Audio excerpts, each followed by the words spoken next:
Taylor Holiday thinks your e-commerce business sucks. He thinks it doesn't have a chance, and I disagree with him. I think he's wrong. I think e-commerce is a great business to be in. And we argued about it on this podcast as well as got into a whole bunch of other stuff that's happening in the e-commerce world. This is one of those long, random show style episodes that I've done with Taylor. I just love doing these. We talk all kinds of stuff related to the day-to-day of e-commerce, and then beyond that, like usual, parenting, fitness, all that kind of stuff that attracts us, how ChatGPT is changing customer interactions and search and purchasing journeys and all the rest. Taylor, as you know, is the CEO of Common Thread Collective and a good friend of mine. We had a great time doing this in person in the CTC studio at their offices down in Orange County, California. Super good time. You're going to love this episode. Lots to it.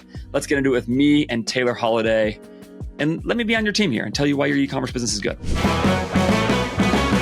We're back. New set, new location. We're just going to try and upgrade Daytime. it every time. Yeah. Well, maybe. We don't know. They don't know. The listener doesn't know. It's worth noting that it's daytime because usually when we do these, it's like 9 p.m. Yeah, and our wives are not happy about the fact that it's happening. That's when we start. We get, one of us is leaving the other one's house or location at 11 p.m. for a 40-minute drive. Exactly. Exactly. Like, maybe there's been a beverage poured at some point. Do you have any non-alcoholic beer still? We might. Should we do some lunchtime non-alcoholic beer? So we got something instead. So normally we've been adding like some sort of element of thing we're doing. It's been the beer. You've been bringing that. So before you tell people about this, do you want to start arguing so that nobody turns it off because they think we're going to open baseball cards? Well, we're not. Okay, so we're going to argue. We're not going to break. We're going to start with Andrew's just horrendous take that he's tied himself to as like the e-commerce optimist is his disposition, which is great. I think it's going to be really hopeful for people and lead to endless sadness. But so we'll get there. But so to start though, so many of you, probably lots of you, watch breaks on the internet like me, which is you watch people open baseball cards. Is a big part of the internet that I grew up in COVID. And so I figured we'd have a little fun. So Andrew and I have a lot of shared history as it relates to baseball and our fantasy league and our appreciation for prospects. Which neither of us are in anymore. Yeah, we both quit. You I rage quit because I was mistreated so egregiously by the league mates. My life got too busy, quit. Yeah. So Bowman, for those of you who don't know, this is the premier baseball card. And what we're after here, Andrew, is they have a card that is your Bowman First. Okay. So if it has first on it, it's that more so than a player's rookie card. Okay.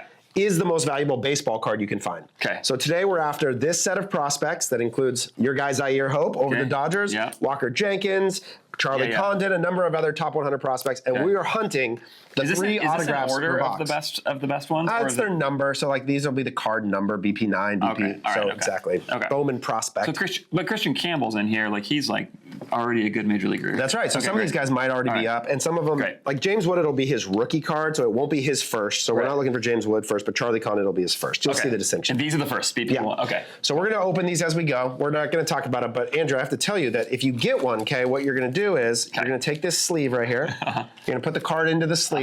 And then you're going to load it into the top loader. Yeah, great. Okay, and that's going to protect us. Yes. So we can turn this into a profitable endeavor. It's about $1,500-ish of cards we're going to open. Great. My friend ChatGPT told me my expected value on this is not great. What is it? It's like a 30% return expected. Whoa. Or it's like I'm going to accrue back 30% of the value of the $1,500 most likely. Now, who knows? We could get lucky. Right. So we'll do this as we go. So don't mind us. We won't make this the point unless we hit something cool. So you can kind of just open it. I'll at least get the... And we'll get started here. Okay. But what topic would you like to kick it off with? Okay. You wrote in our notes for this that my take, and I'm quoting now, that e-commerce is easier than ever before, better than ever. Mostly good. Mostly a good business. Now, let's just make an obvious carve out right away. Same one you made when you were in marketing operators, which is that there's a subset of people who are like facing a potential death sentence with China tariffs. Like so we're just going to set that aside? No, that's not lost on me. Okay. And I'm not, but that's not, and it matters. We can talk about that in there too. But I just want to be clear that if you actually had to pay 130% more in your product cost, that's bad. Right. I'm not an idiot. I understand that. and that even down to a 30% tariff, which has, by the way, happened since your negativity on the Marketing Operators podcast came out, like a week later, exactly what you expect. That got to be probably not an extinction event for brands. So now it's really tough still, but probably not an extinction event. Yeah, probably not, but maybe. Maybe, certainly. Okay, so, but anyway, so I have repeatedly said, and again, because punditry is stupid. Yep. There needs to be a thing here where you're putting your money where your mouth is, whether it's poly market is a way better predictor of things than pundits, right? Because people actually have to put their money where their mouth is. Okay. I'm not making any bets on poly market related to e-commerce, but I am starting an e-commerce brand. So I believe in it. Is this breaking news? No. Or you've kind of leaked this? I've said it a few times before. You haven't said what you're doing yet, right? No, I can say it. Oh, you can? Sure. Oh, wow. We'll get into that. No, let's say that. Yeah. No, that's good. That's a little carrot. Yeah, sure. I didn't know that. Yeah, I'm going to do content showing all kinds of things about it at some point. But but I haven't. Yeah, but I can say it. Okay, so anyway, my take is that things are basically good. You called it outlandish. So what is the best way to go forward here? So, okay, let's try and peg you down to a clear position. Okay, you're waffling on me. Yeah. There's sort of two different things. There's one thing I've heard you say. I'm just sort of collecting all the firsts. Nothing major. How do you know the firsts? So see how it says first right there? Okay, got it. Yeah, okay, good. So the Chromes are better than these are called paper, so no Chrome. No Chrome. Okay. The best thing we want is like colors or parallels. So they don't Chrome. care. Yeah, okay, great. If we hit something cool, somebody will want. Okay, great. If we hit something cool, sure. Right. So the first thing I've heard you say is that e-commerce is easier than ever before, like as if there's this like collective knowledge that has this grown. is a core position of mine. Yeah, and I think it's maybe the most insane. Yeah. So it's this idea that e-commerce is easier than before. Well, so here's the way I put it. What I always say is the little phrase I use all the time is that the collective knowledge or the accumulated knowledge on the collective intellectual capital balance sheet, DTC, right? The collected intellectual capital on the D2C collective balance sheet is so much higher than it has ever been. The access to information quality and level is now so high that now there's a problem here. There's so much of it, but that because of that, brands now can, for cheap to free, get an incredible amount of knowledge about how to do it in a way that was actually not the case not that long ago. Because, and there's a crucial reason for this, because there are so many more big businesses now in the space that have, and this is just a function of time. Like there are just so many more bigger businesses that have now gone through stages of the journey and reported their learnings. It's like somebody who has explored a new territory. They've gone out ahead and they've said backwards, like, here's how to get there. Here's how to do it. And that literally didn't exist that long ago. And everybody underrates that. It is a big deal. But I think you're just looking at it wrong. What you're describing is that you are now competing with a much smarter, much more mature industry. So as a new person entering in, the gap is substantially wider than when you started. What do you think? What do you mean competing with? Specifically, what do you mean by competing? Yeah, somebody entering into your product category is now competing with you. Okay. Today versus Andrew 10 years ago. Yes. Are you a harder competitor or an easier competitor than you were 10 years ago? Well, it depends, because almost nobody... You're dumber? You've gotten dumber? No. Well, almost nobody's actually competing with me, right? I'm saying if someone wanted to go into the category that you're in... Yes. Are they competing with a better or worse version of you? I think in most cases, this is not true in every brand, that like the notion of even being competitive at the size of businesses we're talking about here. Oh, see, this is another thing that is wildly... is basically silly. And what I mean is Apple and Samsung have to compete with each other for how many phones they sell, because like you and I only have one phone and they're the two of the monsters, right? Whatever. Or Apple and Android, okay? Whatever it is. So something like that, there's like real competitive dynamics there. But for like a brand that's coming in and taking even a $20 or $30 million revenue business in these larger categories, like let's take athletic wear, athletic apparel, right? Great example. Something like this, right? Yep. Those businesses, like if I'm Nike and if I'm Under Armour, then I'm probably thinking about the collective problem of a bunch of upstart mid eight-figure e-commerce businesses and the way they're chipping away at my business. But if I'm Born Primitive, I barely care, because it's completely untrue. When Born Primitive started, they had a massive advantage. What was it? Oh, well, I don't know, but when they started, You do know. You were the one who discovered it. CrossFit? The organic search term for the sports bra. Oh, yes. CrossFit sports bra. Yeah. That's gone. You mean completely competed away. You mean when they were a $2 million business? That's right. And it's been completely competed away. Who cares? Take categorical search as a category. So this is a perfect example. You say this is a big advantage. They are 20 times the size of that business now.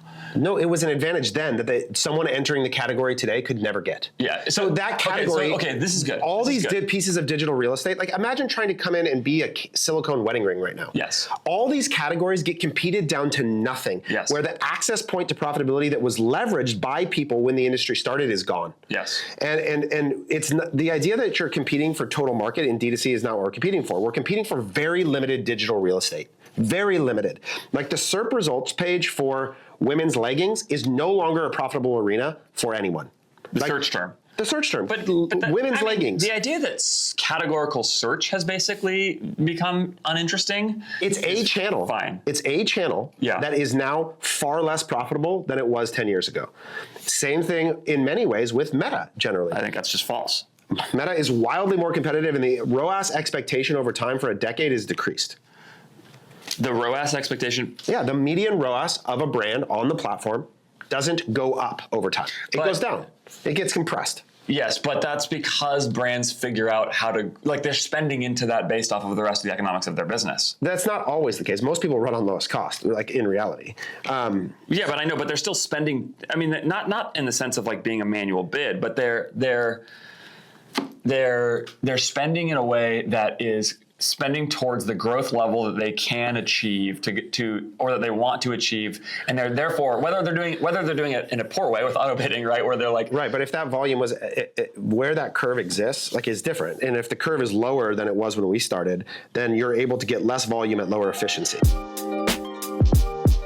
What if you could employ incredible talent in your business and the cost to you was much lower than whatever you think it's going to be? That is the simple value proposition of hiring amazing people from the Philippines with my friends at More Staffing. And I can tell you that it is a great value proposition that really works because I have done it with my businesses and I love my team from the Philippines. They are high performing, high achieving, high integrity people who I love working with and who I think really, really highly of all the way across the board. And I'm only able to access that talent because of my relationship with More Staffing. More Staffing was founded out of a D2C e-commerce business. People who had built their resumes in the Philippines as members of e-commerce businesses and then thought, why don't we go help, including the US-based founder of the business and the leads from the Philippines there got together and said, why don't we go take this thing that's been transformative for our e-commerce business and offer it to other people, because there are amazingly talented people in the Philippines with deep e-commerce resumes, because there's been a lot of e-commerce work done in the Philippines for a long time. So those people are there,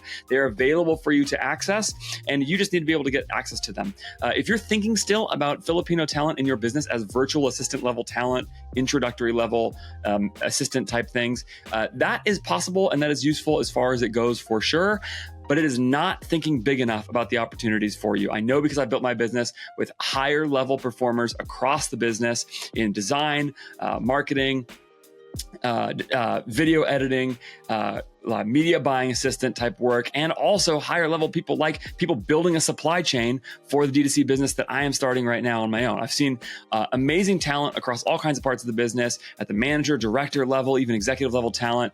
And I think you should be looking at the same thing. More Staffing will help you by recruiting, onboarding, providing ongoing coaching to and training to and equipping great talent in your business. And on top of that, they will give you a 1-year guarantee on that talent. So if the person doesn't make it for a whole year in your business, you can replace that talent with More Staffing at no additional cost. It's really a great value to you. They understand your business. They understand e-commerce at More Staffing, and they can help you find incredible talent at a much lower price than it would cost for the equivalent talent in the US, which is still a very high price and therefore attracting great talent in the Philippines, because paying more relative to local markets gets you the best talent in that market, even if it's still much cheaper than having that same talent in your market. So it's a win-win for everybody involved. Go to morestaffing.co/AF, morestaffing.co/AF to get started today.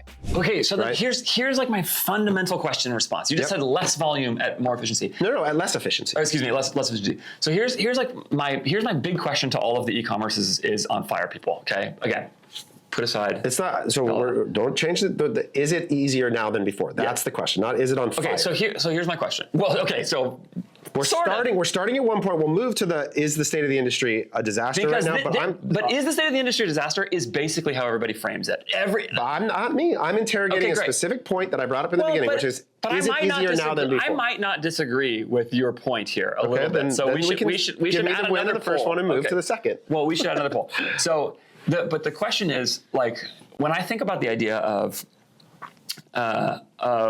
something like Meta as a channel, okay, it seems to me that the tool itself has been built now to make life easier for almost everybody. Now,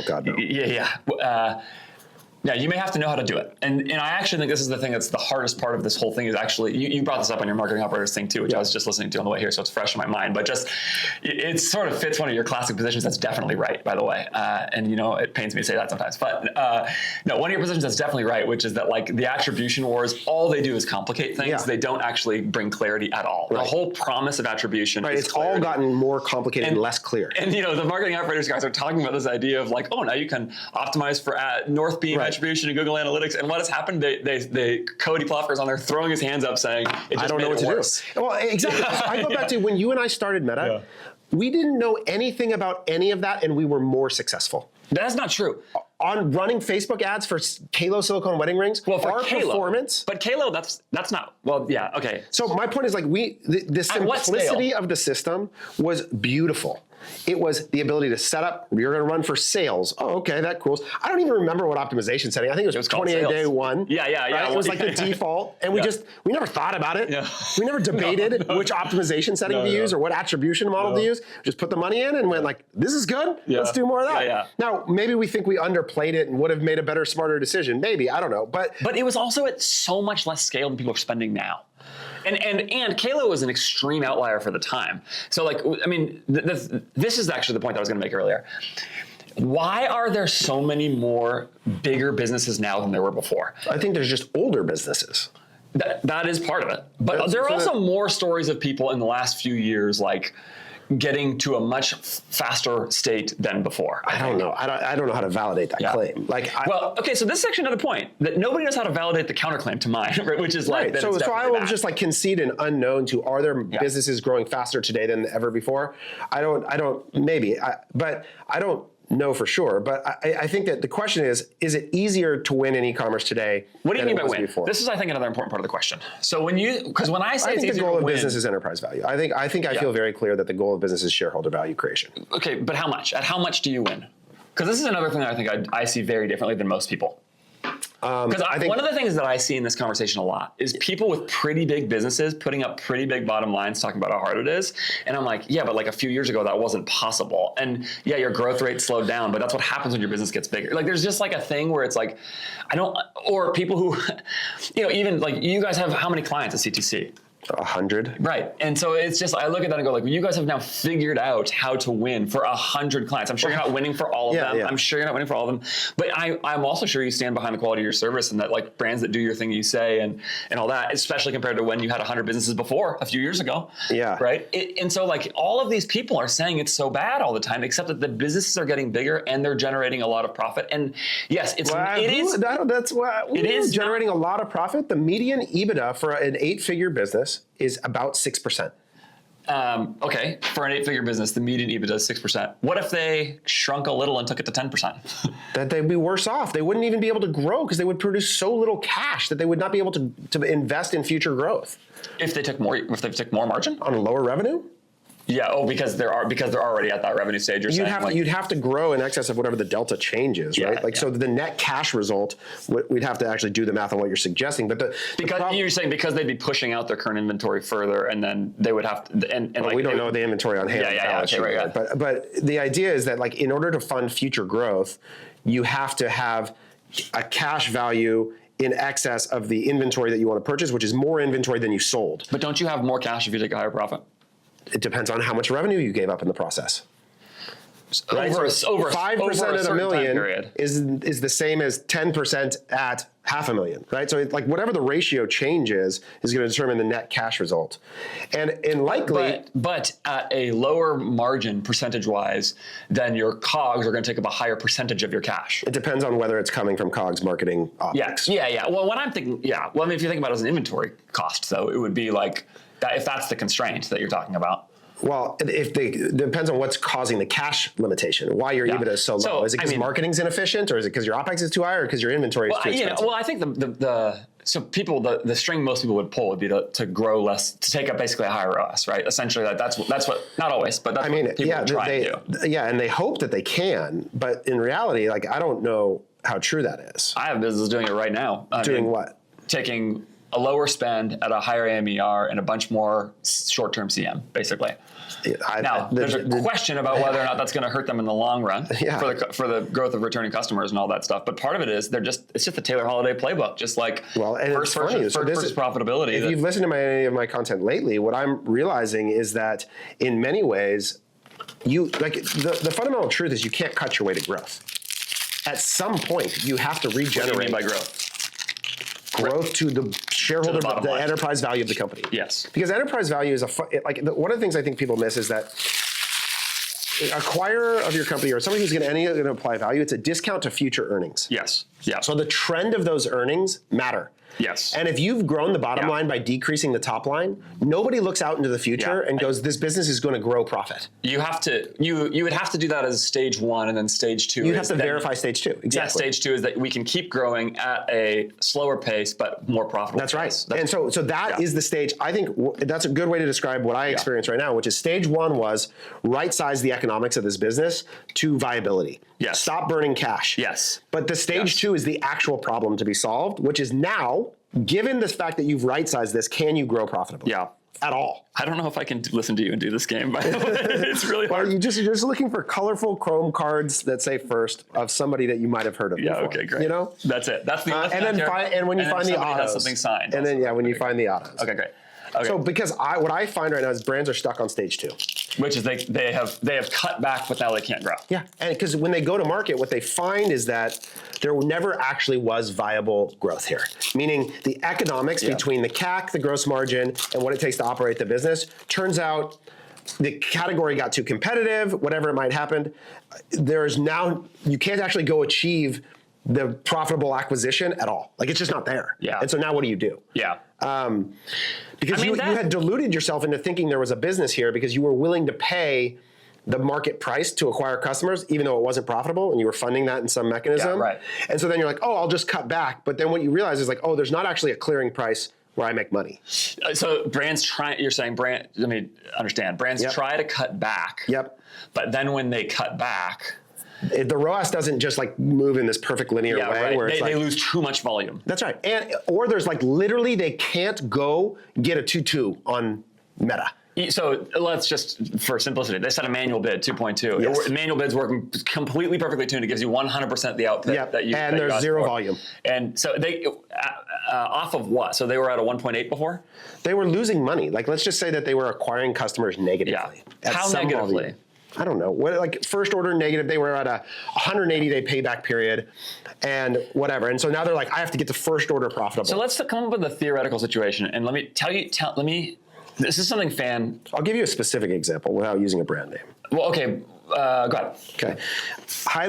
Imagine a category that exploded during COVID. Okay. A bunch of demand, hot new thing, a trend Can maybe. You show me the list of players on there? A trend in fitness, wellness, maybe. Sure. Okay. Explodes during COVID. For a period, you're able to go acquire a bunch of customers profitably. Yes. Maybe you were first to market with this new thing. Yes. Then all of a sudden there's 974 competitors. Okay. There are alternative options that are now undercutting you in the market. The categorical search is dissipated, your conversion rate's declining, there's Amazon options that are way cheaper. And all of a sudden... This is not too far off of Caleb. Right. By the way. Well, exactly. I think this is exactly what happened to Kilo in many ways. It happens in almost every category in e-commerce. This is one of the things is that the actual problem with e-commerce in my mind is the barrier to entry is zero, and so all the profits eventually get competed down to nothing. This, by the way, is the best counter argument to my position. Is actually the barrier to entry is so low. This is what Dave Rico. This is why, like, on the other day, I was listening to Maytab on finance operators, and he was talking about IP, and it was interesting because it was like. Drew was like, IP, nobody cares about IP. And like generally default, that's what I was kind of taught. That's kind of the position. But he's like, no. We actually think it's only the only thing that's defensible. And I think he's right. And he lauded Sean Frank for taking so much effort to defend their patents on the wallet. And that's one of the reasons they've been able to kill all the knockoffs and competitors. Yeah, that's really interesting. I didn't know that they had that. And so that's actually part of what defends your ability to continue to acquire customers is that you don't get undercut by all of the people doing Rhino Ring and whatever else Ring, right? Right. And so what I see happens is that, okay, so now all of a sudden all that competition comes in. How big of a business do you think Sean and Ridge could have if they didn't have that? I don't think it would exist. You think it would be dead? I think it would be competed out of nothing. They would not be able to acquire customers profitably. Yeah. What if they kept adding products along the way? What if they kept doing product development?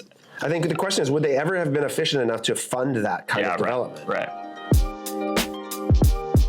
Let's talk about all the things you are not doing right now that can drive more profit in your business.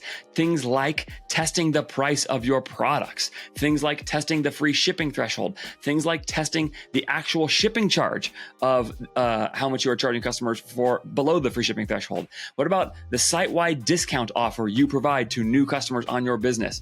These are all things that you do. You just make a decision about. And I know, like I've watched a million people decide we're going to charge $5 for shipping with no logic about whether or not they should be charging 3, 7, or 0. And they have no sense of that. What if you could make decisions like that, but actually understand the impact, not just on conversion rate, not just on revenue, but on actual profit in your business? That is the promise of INTELLIGEMS, that you actually start doing CRO style testing, going beyond design and copy type tests, but actually to the core drivers of what makes customers interact with your business, and then measure all of it based on actual profit. Because if you know anything about e-commerce, you know it is a game of driving profit, not just volume. And that is what INTELLIGEMS allows you to do.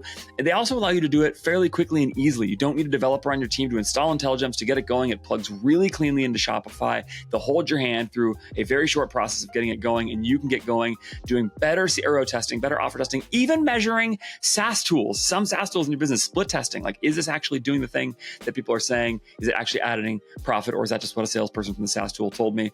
INTELLIGEMS is one of those tools that I just love. Multiple of my clients are using it all the time to test all kinds of things on their businesses, on their stores. You should be using it too. It is a great product run by great people. Go to intelligems.io and use the code Ferris20 to get 20% off your first 3 months with INTELLIGEMS. There's also a link in the show notes of this episode. You just want to go straight there to make sure to get that 20% off for the first 3 months. Intelligems.io. Get started with operationally excellent, profit-based approaches to CRO testing in your business right now. INTELLIGEMS is the place to do it. Yeah. It's hard. It's hard to know the counterfactual, but the problem is the pace of knockoffs. Like now, silicone rings are obviously the most extreme example because the barrier is literally nothing, and the cost is literally nothing. So like it is, if you were going to knock something off at the lowest risk possible with the most margin to go capture, oh, you got an autograph. Oh, there it is. Who do we get? Jesus Tilero.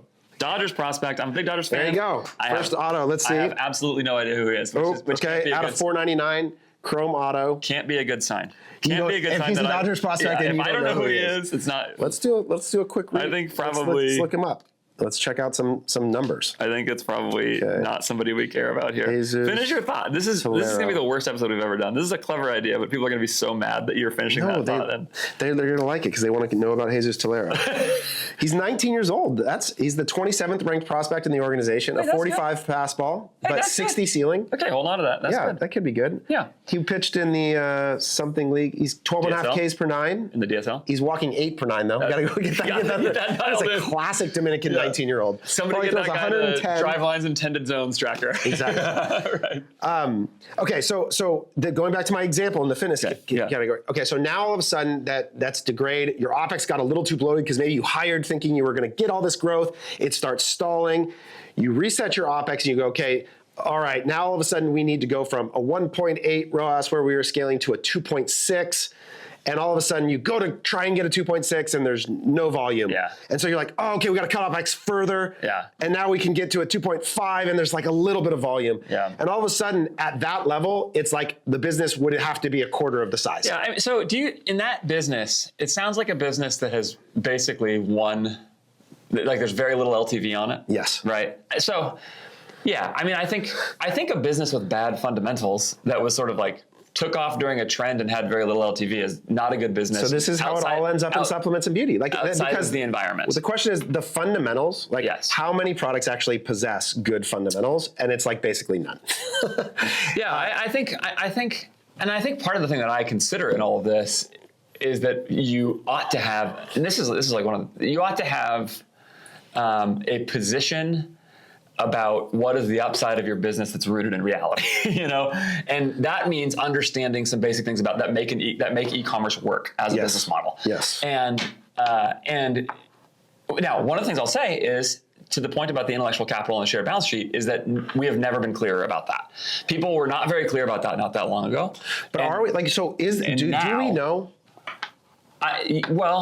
So there are exceptions to the basic rules here, and sometimes they're like really thoughtful and careful exceptions. The one I always think of is Simple Modern, where like they have terrible gross margins, but that was actually a channel strategy that launched them, which is about their ability to win on Amazon with one of the smarter business strategies I could think of for a brand. And like a massive tailwind that happened off of a random event with Stanley that produced massive category expansion. They were doing great. They were, but yeah. that they was were like 9 figures before that. I think. So it's not the only thing for sure. I just mean like they break the rules about gross margin being important, and specifically. But what have they done? What is their next thing that they've gone to do to explore growth? I mean, they've gone omnichannel. Well, no, they launched a new product that is a consumable, right? That's a fully separate brand. Yeah, but the growth path for the enterprise, whatever the holdco is that they look at, they look at the growth potential of Simple Modern and Trevi and go, Trevi can be 5 times the size of this. Yeah. And so certainly the future growth is going to come out of this thing. Not even, I'd say less D2C, more so retail. Like you could sell those things into every grocery store in the universe. Maybe, so like, I think that there's and the unit economics from a D2C perspective are substantial. That's right. So because they have the D2C skill set, they understand the unit economics of it. They understand how that game is played. Right. And so there was a flight to consumable. Yeah. It was like one of the 3 subsets of product categories. I mean, they sent one of their talented executives to go do skunkworks. That's the way I would look at it and say, like, there's enough upside here on this. How much cash? 10 million cash? 5 million cash? I have no idea. I think I've heard them say it before. Yeah. They might have said it somewhere. I just don't know it. And look, they're at a spot where they can afford to do that. I think that's smart. If what you're saying as a counterexample is really, really smart operators decided to start an e-commerce brand, I am happy to say that I don't think they would call it an e-commerce brand. I mean, had an e-commerce launch. So I don't know, this is the Kelsey Larrick conversation, but e-commerce sales channel to start. They definitely thought they could incubate it there. And they also have all of these doors into retail and all that. I think that's an argument in favor of the idea that there is a really good opportunity for some people if you can find the right product category fit, something like that for sure. And I don't think I also want to say, like, when I say that it's like the easiest it's ever been, I don't mean that it's easy. This is another thing I think that happens here. Some people talk about how hard it is as if it was supposed to be like you walk down and somebody just gives you a bunch of free money. That's annoying. I got a redemption auto. So that means that he hasn't actually had time to sign it yet. Malcolm Moore of the Texas Rangers. Probably not worth it. It's a Chrome Prospects auto. I don't even know who that is. Yeah. Oh, bummer. All right. Anyway, what's it supposed to be? Like, what is it supposed to be? Well, I mean, I just think sometimes people talk about this as if the game is supposed to be like, well, what in the world? Like, I just put my money into Meta and I have a business. It's not. I don't think it's that, and I don't want to suggest the idea that it is that, that it's, and I think that is sometimes how people frame it, or they've grown really fast to $20 million at a 10% bottom line or 15% bottom line or whatever it is. Like, they have a good, healthy business putting off millions of dollars in the bottom line. They probably don't have any cash, but but they have a good business, right? Like, you all right over there, Mickey? Great. Did we break anything? Yeah, good. Devices. Yeah, I know. The 2-camera setup is leading to some injuries here. Yeah. No, okay. I don't mean that. But this is another thing that bugs me about the conversation is sometimes when I hear people with big, healthy businesses talking about how hard it is, I'm like, get out of here. So what do you think? They're being protectionist? Like, what do you think the incentive is there? No, I think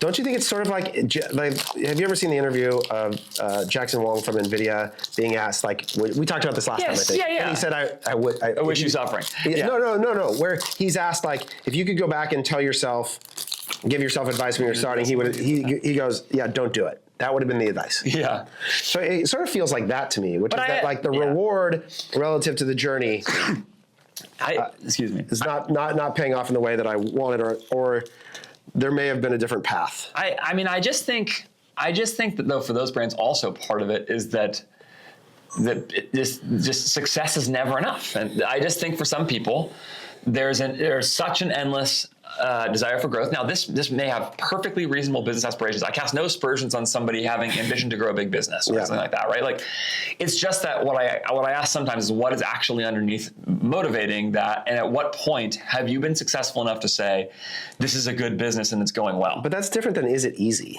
Well, yeah, I don't know if I've ever said that it's easy. If I said it's easier. That's the original point here. Yeah, again, what I'm saying is I'm bullish on the ability to do it, and and so I don't know if as easy is probably not the word I would choose. All right, so maybe let's move to a different. Let's move to yours, which is the present market is a terrible market. Well, yeah. So but maybe the way I would put it is like, do you think e-commerce is a bad business? Yes. Yeah. Okay. So I get asked all the time, would you start an e-commerce business? Yeah. And there is almost no scenario. Why not? What are the main reasons for why not? Because I think that the path to liquidity and cash return on my time is really poor. Really bad. Yeah. Okay. Okay, go ahead. Sorry, keep going. Like I look at your business as an example. Yeah. And how much money how much money you've made over the last 2 years, and how long it would take you to make that much money in cash. Yeah, certainly. Yeah. And I just go like, these things are not even close to the same. And I think I have an appreciation for the asset value as well, that I don't actually think the trade-off that people pretend it is real either. Yeah. Does this matter? No. Okay. So I just look at that. That's just one example. Now, I'm not one of these people that's like, you should start a dry cleaners. I know nothing about those businesses to assert that it's better or worse. But I know that I didn't end up in e-commerce out of some thoughtful consideration. Yeah, right. That's not how I ended up here. No, me neither. And it's not my experience of how many people end up here. No. I do agree with that a lot of people are not considering opportunity selection at all. I have some friends who I just heard about recently who like very quickly spun up a 7-figure business distributing Ozempic to people locally, and it's just like they're just like making more money than that, Right. That feels like opportunity selection, right? Like you're trend riding a wave that you thoughtfully entered into potential. Yeah. I do think that is where. But I just think about how much easier it was for them to get that much money than it has been for me. Yeah, you know what I mean? And I'm just saying, like, so maybe if I thought differently about what I put my mind on. That's right. Yeah. I think when I think about easy or hard, I think about that is that like if you were to sort of agnostic to industry, take a step back and go, okay, relative to my intellectual capacity, if I wanted to maximize my earning potential. Ooh, you like him? Otto Hyun-Suk Jang. He is a Korean. He was like a 17-year-old that the Dodgers signed out of Korea with like really big stuff. There's a chance he's nothing, but there's a chance he's a superstar, and that's an auto. So these are like Dodger autos. Yeah, I know. That's funny. That's convenient. Here, man. He's like a really fascinating prospect, actually. We're gonna give you this because he skipped the KBO, he skipped the Korean League, and it was like. So how old is he now? He's like 18 or something like that. He's like really young, or 19. Cool. Like I think. I don't know exactly, but yeah, that's fun. Yeah. I think people are going to hate this so much. No, they're not. It's so fun. Are you having fun, Nikki? Great. Okay, so that I think, and then so I guess my question is like when you interact, the path to generating a bunch of cash. Well, maybe let's just talk about the data, like what data we have available to us about the performance of our industry. Yeah. If we start at the top in the public sector, okay. It's like the worst basket of performing assets ever in history. Yeah. So now, of course, there's HIMS. It's an outlier. It's crushing. Yeah. Hopefully, you've got some HIMS shares. I know. I have no HIMS shares. So it's not that there are zero windows, but I look at that and I go like, ooh, man, like you want to talk about a category with unique dynamics relative to the rest of our industry that we're lumping into D2C in a very generous way. Right. This is like telehealth. This is. and it fits closest to the thing we know kind of works, which is supplements. Yeah. But so at the public level, absolute bloodbath disaster. Yeah. Now, one of the things I'll say about that is that those are all brands where nearly all of them were like blitz your way to IPO, never be profitable, and generate a bunch of enterprise value for the investors. As we've talked about, great move by those people, like building these businesses that never have a chance to be profitable. They are Allbirds of the world or whatever it is, right? They just don't stand a chance. And that I think of as a carryover from D2C 1.0 or 2.0 or whatever, where it was just almost nobody is operating under those assumptions anymore that I can see. Now, I wish we were.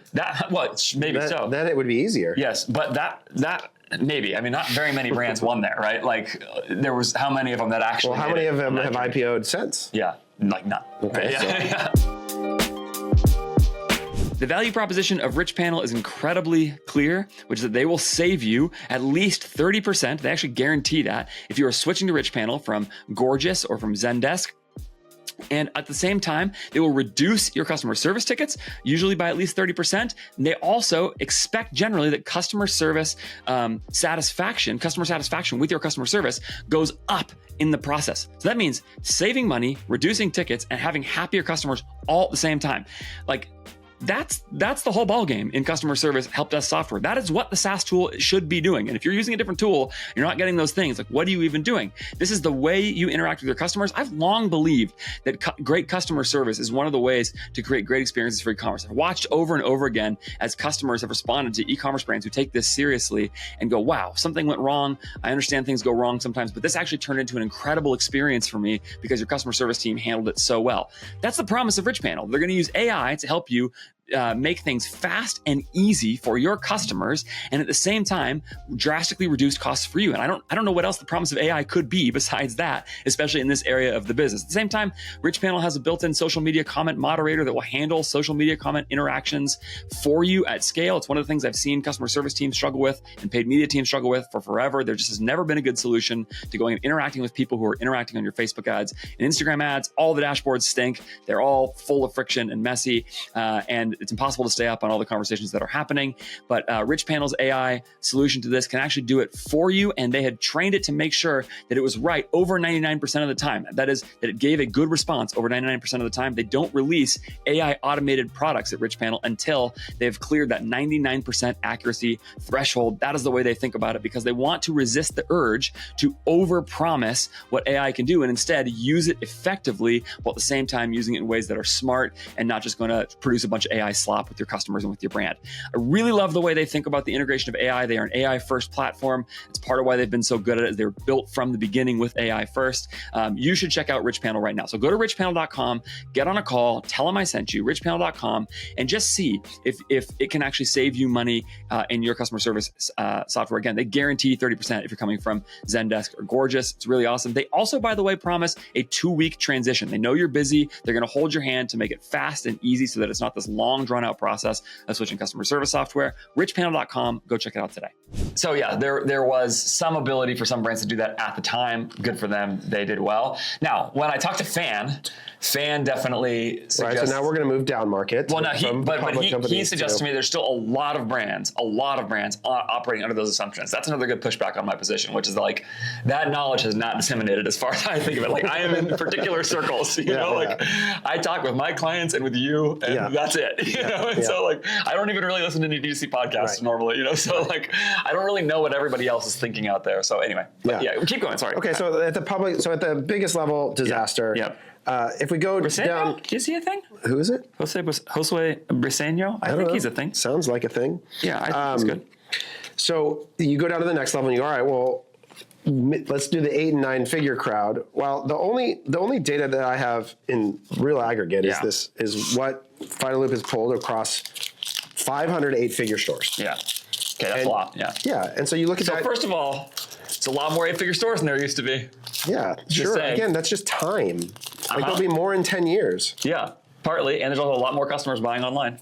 Everybody underrates that too. Yeah. A lot more than twice as many. Yes. Over because the growth rate is like what, 15%? It's basically it's one gonna grow percentage to point. double every It's 5 basically years? 1 percentage point per year, but that's also a pie that's getting bigger. Don't forget. What do you mean? So the like GDP of retail is growing? I mean, just that like the total economy grows at some point. So yeah, Maybe. We're actually. I know. It's possible that we're in a recession for a couple months, but Ooh, it's not going to be Kyle DeBarge. Yeah. Okay. I don't know who that is. Well, I mean, that's technically a fourth auto. I guess we get 6. Okay. So yeah, great. Why not? Great. So you've got this 8-figure set of stores that basically have a median outcome. Okay, so median, for the record, is the middle. Yes. That means half the people are worse and half the people are better. Yeah. Okay, at 6% in Q1. They just pulled me the most recent data. 6% EBITDA. Okay, go ahead. Sorry. So 6% EBITDA as a median outcome for an 8-figure store. This isn't 7-figure. 7-figure is going to be worse. Yes. So once you get to 10 million, the great hope is that if you're a middle of the road, 8-figure, you're making $600,000 on 10 million. Yeah, that's not great. It's not great. No. Okay, so what would you do if you were making $600,000 on 10 million, knowing only those two things about the business, the top and the bottom line? You would be able to pay yourself $0. I mean, so what would you do if you ran that business? What do you think you would try and do with it? I mean, it's too generic of a question. I would try and get out of the business, first of all. Okay, so that's a fair answer, right? It depends on so many things, right? Yeah. But operating a business that has substantially more margin than that. Yeah. That's a grind. Yes. That is a grind for pennies. Yes. I think there are better vehicles than that to spend your life in, unless you really, well, that's not really the love question, which is like, the question is like e-commerce relative to e-commerce. Like, is it better now than it was before? But I thought we were moving on to is the industry a disaster right now? Oh, sure, we can do that. Okay, yeah, great, yeah. I think that's a fair point. Do you think that a brand though, let's say you were running it, what do you think the viability is? Do you think it's just not viable for that brand to grow slower and more profitably? I mean, we talked about this a second ago, but this is something I always think about this. Is sometimes when I hear, Fan had a story when I interviewed him about this that was kind of kicked off some of this conversation about like a $40 million brand that sold for 6 figures or something like that because they were not profitable. And I hear, you hate that. What? You hate that. Well, I just hear that and I think like, that's a choice at 40 million. Like, there's almost no way the economics of that business are like, you are operating it excellently all the way down to, you just don't know if there's any profitable acquisition potential at all. Yeah, I mean, I just think at 40 million, you almost for sure have some amount of returning customer revenue. Yeah, but that's just going to whittle down to nothing eventually. I don't know. It depends. If it's an apparel business returning customer revenue, often, if you can operate the business well, like, will be shockingly sticky over time if you can keep producing shockingly sticky? Yes, I mean, those cohorts last for longer than people think. Yeah, they last in tiny percentages. No, that's what I'm saying, is that in larger percentages than people think. You'll see brands that produce larger returning customer percentages over a longer period of time than many people think, particularly in apparel. In my what are you actually talking about? Let's say they do an 80% increase in customer value in a year. A lot of those will end up doing 60 and 50 and some of that for the next course, a couple of years, and sometimes they'll even stay closer to that 80 for longer. Like, they just won't degrade as fast. There's no way. Yeah, you don't think so? No, I think there's no way in the second or third year you're going to match, because you're just dealing with a perpetually smaller number of people. Yeah. So unless you are somehow extracting more and more value out of them, which apparel businesses do, because a lot of them, some of them do, because what a lot of them do over time is they release products more often and they have sales more often. Like, they become more of, as I think you've described it, a rhythm and timing business over time. So they get better at doing those things. Now, I'm not saying that it'll last forever, but I'm saying some of those will be better than you think. And if you can keep piling those up at some level, you end up having a pretty profitable business. But keep piling it up part is the point. In that example, though, why not go to 30 million? Because you don't know that you can actually sustain the customer acquisition at $30 million to make it work. Yeah. The customer acquisition potential might be like $4,000. Like, look at Bamboo right now. This is a great example. Yeah. Well, Now, that's a category that could not be more crowded, right? Well, tell me, so they have that's a weird category. Actually. They have attempted to do what we're describing, which is slow down the acquisition from non-profitable, and they're stuck. And every day, 50 more skincare brands pop up. Yeah. And so they're trying to be disciplined about the efficiency of acquisition and doing a ton of creative, smart people, good, talented designers working really hard, introducing new products, all of it. But it is a grind to get the next cohort to offset the churn from all the ones in the previous. I guess is maybe worth a good business?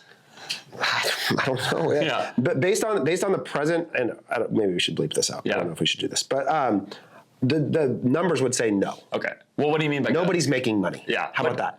Could they be? I mean, yeah. Okay. I don't know. I actually don't know the numbers for Worth right now, but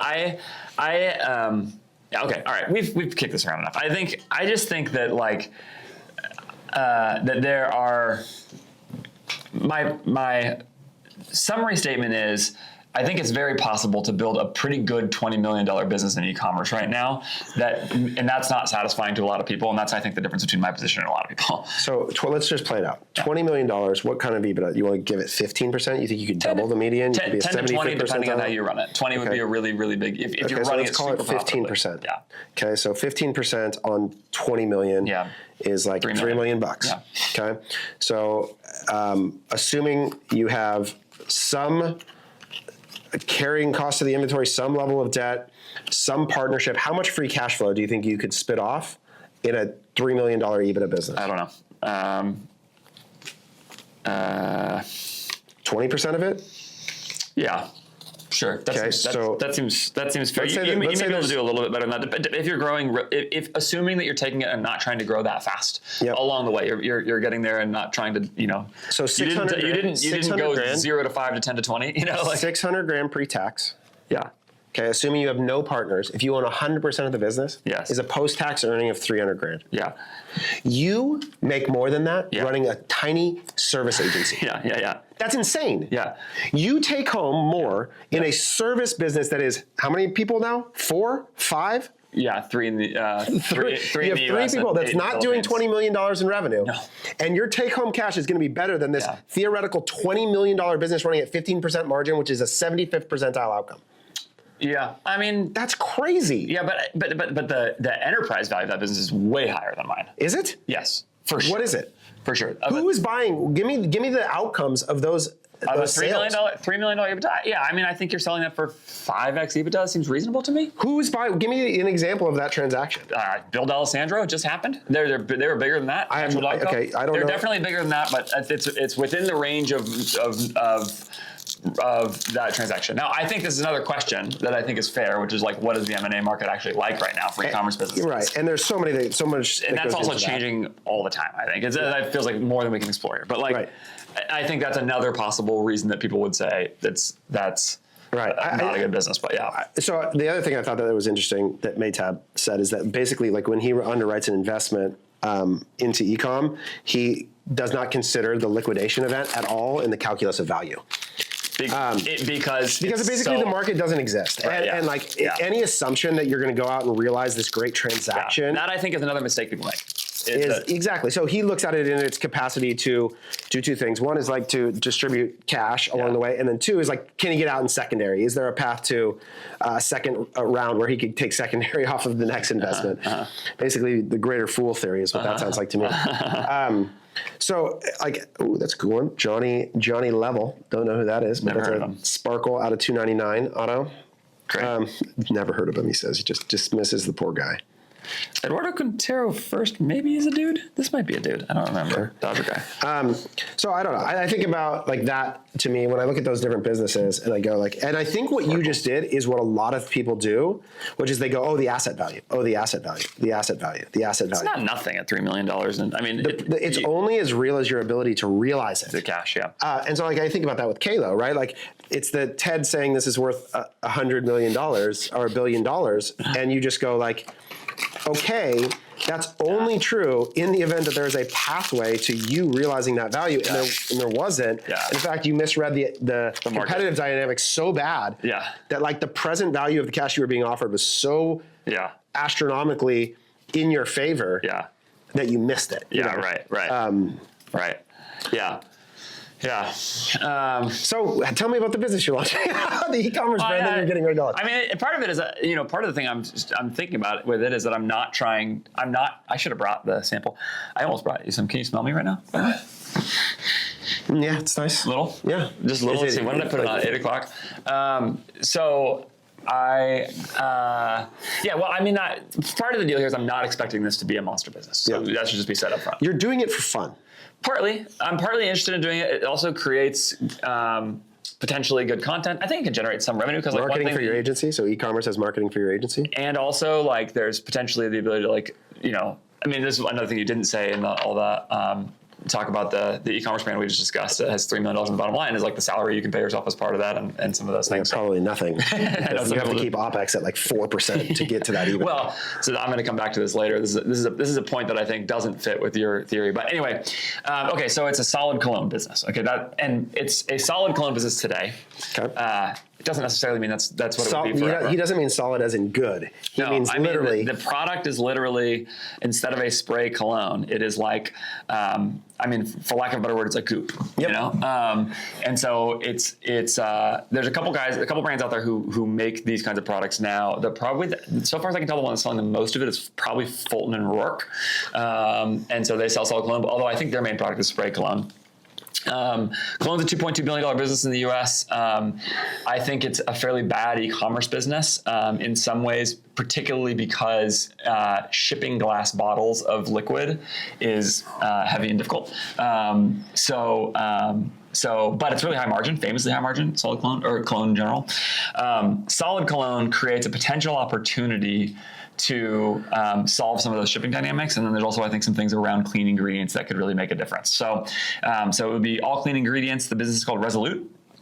And it will be all clean ingredients that is like a solid cologne, and you apply a little right here and right here, just like you would with a spray cologne we spray it on. There's some things I like about it as a category. I'm not like a cologne junkie. That's not how this came about. That the big thing is, a long time ago, Keith Knapp showed me something he had played with, and Keith had thought about starting this business a while back, and I just noticed that there's a couple dynamics of it for e-commerce that I think make a lot of sense. Extremely high margin. For example, is one of them. You can charge a high price for cologne and ship it very cheap. And particularly that shipping component of it's a really big deal because if you can ship, if the solid cologne comes in a thing that's like, a half-ounce container or something like that, even with like really drummed up packaging, which I think is a really important part of cologne businesses, is branding and packaging and those things, you can ship it for very cheap and charge a pretty decent AOV. So you end up with the cost of shipping against the revenue is pretty low. And so you end up with a high margin product. I think it'll have some LTV, not great LTV. I think it'll be but it won't be nothing. It's consumable. We'll see. I really don't know for sure. I just don't expect that to be a huge element of it. But my hope here is I love subcategories within larger categories.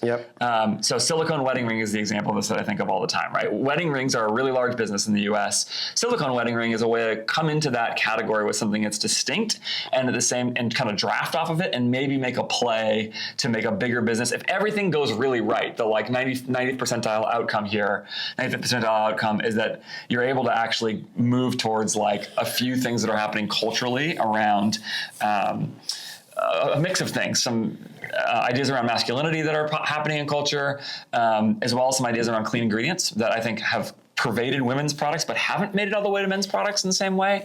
And there's some of those things that I think, if this is, again, 95th percentile outcome, right? Then you're able to actually write on the back of that as people sort of have a real category allegiance or really look for clean ingredients, whatever it is, that the solid cologne would be a different mechanism for doing that. I like it as a mechanism for applying cologne more than I like spray for a few reasons.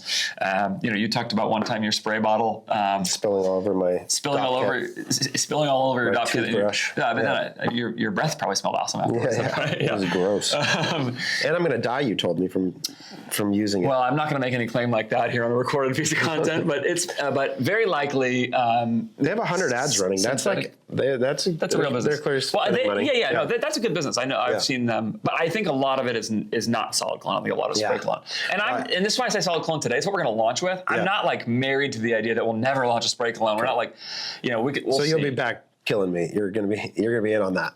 Or no. Make your chemicals not kill me. Yeah, so you'd have to launch a clean spray cologne. Yeah, I wouldn't change that because I actually think that's probably hurting people. So, fragrance is like alcohol brands where if you use the word fragrance, you can basically put all kinds of stuff in it without having to declare it to people. Just like if you look on the back of a tequila bottle, it doesn't say what the ingredients are, right? Fragrance is the same way. You put the word fragrance on a label, and there's certainly regulation around it, but like you can't, but you don't have to disclose what it is. It's a trade secret. Interesting. So I think it's possible. I also think another part of this is a relatively low risk to launch. And what I mean is, we can do this whole thing between me and my business partner, your friend of mine, Greg Angier, launch this whole thing for something like 30 grand or something like that and kind of get it off the ground and see what happens and see if it hits. I think the ads make themselves, I like that it's visually interesting. I think you could do some stuff on the ad level to say like, this is cologne like you've never seen before, which I think is good. Another example of like a small subcategory within a larger category that I like is I just had Isaac Mertens on from Flux Footwear. Wide toe box athletic shoe is subcategory within a larger category. That's a big category. So anyway, this is not putting my life savings on this. I'm actually not, you know this about me, I'm actually not very risky. Like I'm not the kind of classic entrepreneur chasing down some crazy outcome who's going to throw everything in there. I'm planning on running it profitably, basically from the beginning. I'm not trying to get it to 100 million, those kinds of things. So that's the case. So tell me why it's bad business. Because you have a better one. And then you're neglected. That's a decent. That's the sad answer. That's the only thing I care about. I think what you'll do is you'll be moderately successful doing that. You just went right through the auto and you just ignored it. I'm gonna get there. That's Prince Fielder's son. Yeah, but he's not any good. He's not? I don't think so. Oh, bummer. Yeah. So my thing with you is more just I have repeatedly tried to tell you to go grow my business. Yeah, you have a really good business that's going to pay you lots of money that you could make very large and valuable. Well, maybe I'm working on that too. Yeah, I think you are. Yeah. So take a couple bets. Yeah. Well, so I think there's an opportunity cost to it, and I think that that's my contention more than agree. I like one of your businesses better than the other business. Yeah. Here you go. Here's your option. So that's my contention. Yeah. I think knowing that category, I think that you're going to end up selling more expensive spray. I think that's very possible. And I think that category is a good category. It's funny because I don't see a lot of D2C. That's really good. Yeah, I don't see a lot of D2C cologne businesses or like perfume, and it makes sense as a category to me because of the value to weight ratio, because of the margin profile. It's got some similar skincare kind of components of it. It's not quite as high LTV as that.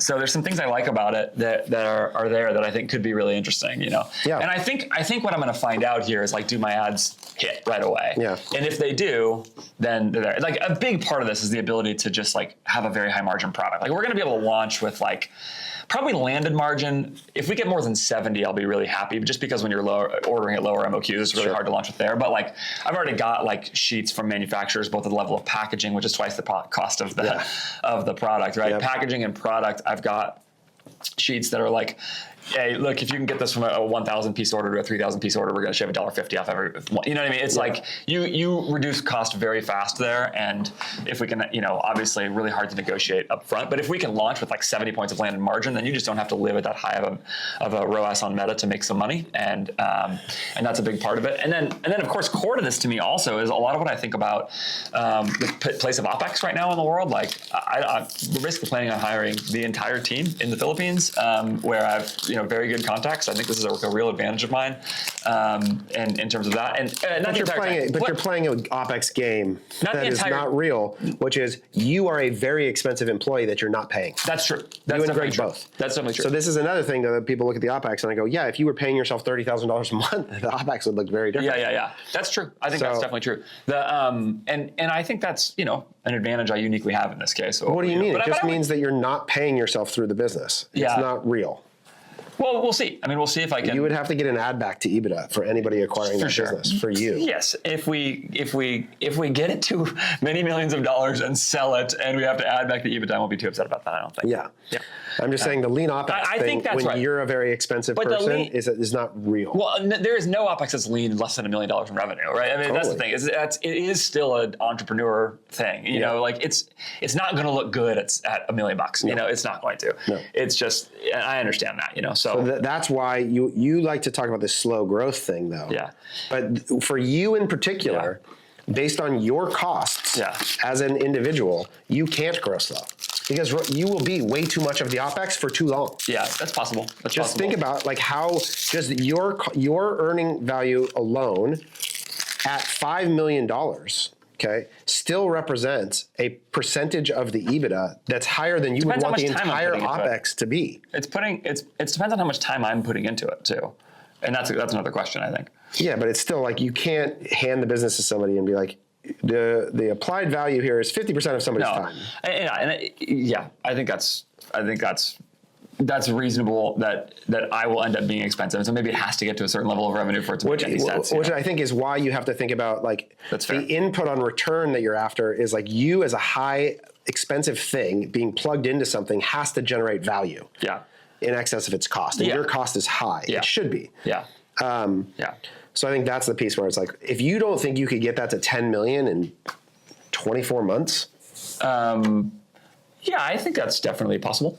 I think that's not crazy. And I also think, I mean, one of the things that people also underrate with the cash flow conversation is like, if you run at an extremely high margin, then the holding costs issue and some of the cash flow dynamics change quite a bit, right? Like, so the better margin you have, the easier it is to grow faster for obvious reasons. Well, it depends on the efficiency of your acquisition. That's true too. But you're going to use that margin to be aggressive on the acquisition. We'll see. Yeah, it's possible. It's possible to do that. Yeah, it's possible.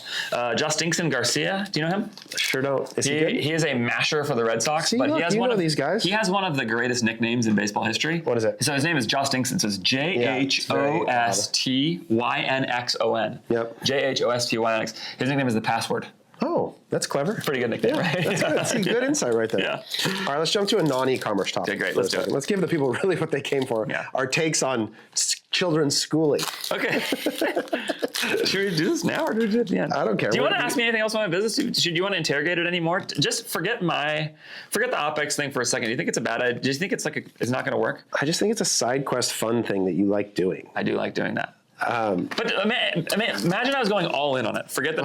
I would beg you to not. Okay, but let's think about it this way. I came to you and said, I'm a CTC client. You're my strategist. Yeah. Right? When you just hear about that business right away, tell me what you would do with it. I think you're going to be grinding out acquisition at a 1.3, and you're going to have 30% LTV. And 30% is probably, that feels fair. Yeah. And you're going to be, just really trying to make it happen. Yeah. Okay. So you just hate it. All right. Great. We can move on. You don't have to be my strategist. I'm now firing you as my strategist anyway. I've been a strategist in that category. Yeah. I think it's hard. I think it's now. I would just be begging you to make more expensive perfume cologne. Yeah. And to create a sample kit. That's actually so I've been talking about this for a while. Yeah. Which is, and I wonder if anybody has thought like, dude, just launch this business already. So we decided specifically not to launch without a sample kit. So I saw today, like there's a sampling packaging set being sent to my house. Like I literally just saw it today. So from a manufacturer. That's cool. So that helps. So yeah, I think it's a really smell, right? Really big. Yeah. No, of course, yeah. So you have to be able to create that as an entry point. There's sort of a 3-step thing here that I think is also interesting, which is like you buy the sample kit. Round 2 is you buy like the main packaging, and then you buy refill packs for the packaging because the packaging. I wish I had it. What's that? There's that deodorant brand Wild that does the refillable deodorant. They're really big now. I saw a huge display in Target. Yeah. Good. Sounds like. But like I think there's this other part of this which is like you brushed over quickly, which is like you have this like this thing about masculinity that it's like a message you want to get out into the world. So you're kind of preaching to like you have it's a medium for a message. It's like a mix of things I care about, but also things that I think are culturally in the water. Yeah, and I think they're both which I think always informs a lot of what you do. Even when you were talking to me about your business earlier. Yeah. Like it's very valued. I find that you really want to wrap a meaning into the thing for you to feel committed to it. Definitely. And so I think I make enough money. I just don't feel like I need any more money. Right. So I think our evaluation, when you ask me what I think of it, I think our evaluation criteria are fundamentally mismatched from the root. Yeah. In that sense that like the Philippines thing is an example. Yeah. Like that you talked about with your other business. Yeah. That feels important to you. Yeah. And it's like, as an investor, I would be like, I don't want that in the pot. Well, so that is, the Philippines thing, I really think, I just sent a newsletter about this last week, I think is a huge advantage that I have, which is like, and part of it is because I have connection. But would you care about changing it to Vietnam? And I think you would, because you care about the people uniquely now. Well, sort of. I think I would be open to doing it in Vietnam as well, but part of the thing is that specifically the groups of people that I am working with there, I think are uniquely excellent and talented. And so because of that, and also care about the way that they are treating the people in their business in a way that feels ethical to me, particularly with offshoring, where there's it could get pretty shady and unethical really fast, I think. So that's a big part of it to me. And so it's not just the component that I care about people that I do. It's also that I think I have connections to people who fit very well. I guess what I mean is they are providing a bunch of value back to me. It's not just me being like, I am so helpful to you or whatever. It's like, I actually think they do a great job staffing my business. Like my design and video editing team is good. And like, that's part of it. And so, and I don't know if that would be true if I was just hiring through some giant conglomerate offshoring staffing agency. It might, I don't know, but like, and so, and because I've built relationships there, there's just like a business partnership thing here where I have connection to the most important executives who are moving the needle in the business. And that's good for me. That's like the more I have the ear of the most important people in the company, the better it is for me. So anyway, so there's a few unique advantages there that I do think sets me up for unique success there. So yeah. It's more that in the event that it didn't, what would be the like requirement to persist because of the other parts my of it. mentality is Philippines first, and that is a business decision as much as anything else right now. And I think if they delivered poorly on the work, I just did this. Like I looked at some resumes for a position that I was trying to hire. It wasn't quite what I wanted, and so I went over and did it back in the US. Because like if it's not good enough, it's just not good enough. Like that is the reality. In fact, one of the things I believe about work in general is that you generate value, and that generates value back for you. Mm-hmm. And therefore, if only one side is generating the value, the relationship doesn't work. And so it's not charity. Like that's what I mean. If I want to do charity, I do that separately. You know what I mean? Like, but yeah, that's what I think. Yeah. So I don't have any other holes to poke in. Raising kids. Yeah, raising kids. Go ahead. What is your school thing? Tell me about this. Well, so I'm at this like position. Gosh, I don't know who's going to listen to this. Wait, I have one more question. Okay, Hold on. I have one more question. Yeah. You are extremely AI optimistic, like in the sense of like you can restate your position however you want, but like you believe that AI is taking over everything and maybe eliminating the humans from the work. Yeah. Okay. So restate that however you want, but here's my question about it. Okay. To whom does that accrue value in the e-commerce ecosystem? To whom does it accrue value in the e-commerce ecosystem? Because it's probably Meta. Okay, but only Meta can only theoretically can mostly accrue that value if it's providing at least some people some value back. But I agree with you. I think they will disproportionately continue to benefit. Of course, and I think that's true, and I think that's also good for the system. Then probably Shopify. Then it's all the people in the middle taking the money out that are accruing the value. But what about agencies? I don't know if it's existential to agencies or not. In that, like, I don't know what an agency is. Yeah, sure. At the end of this, we're even like having a really hard time trying to distinguish ourselves from a software provider at this moment in time. Yeah, that makes sense. And so I think these things kind of converge into thing, which is this idea of an agent. And I mean, if you think about it, an agent is a software service provider. Right? Like that's what it is. And so I think there's this real question about where that all lives. I think the question of who is the agent provider, what I anticipate happening is that like, I just think that the agents become best built by Meta and Shopify, and people with the most resources and the most money and the most data. And like, so the value just continues to accrue to the people who develop the best technology in the process as the technology becomes more valuable. But they have to unless Meta starts the brands and Shopify starts the brands also, like at some point a brand has to make money from this, right? And like, because one way of framing this is another point of mine on the broader discussion earlier, is that like, it's now going to drive OpEx even lower, and it's also going to and with Meta's ability to generate between the incrementality stuff that they're clearly pushing on, and the ability to do more things with AI for you faster, theoretically, drive your CAC down or drive your volume up, one of the two, right? And that another way of framing both of those is that a brand could theoretically have a lower OpEx as a percentage of their revenue, and either more scale or a lower CAC as a percentage of their revenue, and therefore. One way of thinking about all the things that are happening right now is that they are accruing value down to the brand, and that the brand is the one who's actually going to benefit from this, and it's the middle part of I think there's certain here's an obvious loser that doesn't touch either of our businesses, so we can talk about it really freely. Okay, there's a tier of service providers, of software providers, that are going to get wiped out from this because they must charge a lot of money. Yeah. It's a little bit like the Yapo conversation you had, where it's like there's only so many people who are buying from you, and you have to be able to keep making each of them more valuable. Except all of the forces right now are pushing to make the costs go down so much, and so that tier of software companies are the most existentially threatened right now, right? I have started working with a tool called AdNova. I'm happy to shout them out because they do a great job. I'm not paid by them or anything like that, but just started to use them. And there's just like 6 software companies that we use right now that they are pretty close to replacing all in one tool, and I just think now, they're not doing we promise we're going to make all your ads at the click of a button thing. In fact, they've resisted over-promising, which I really appreciate. But they're saying, here's our product roadmap, here's what's being, whatever. And I look at that and just go, that actually is a real value add to brands to be able to run more profitably in this whole thing.